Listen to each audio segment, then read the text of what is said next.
O actual goberno de Ponteareas celebrou unha comida en casa dunha familia multimillonaria vinculada á corrupción en Venezuela.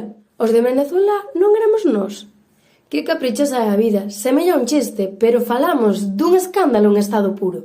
En plena festividade de Corpus, o goberno de Ponteareas decidiu facer unha comida exclusiva na mansión da familia multimillonaria Rodríguez Sobral, coñecida pola súa fortuna vinculada a escándalos de corrupción e destrucción do medio natural venezolano.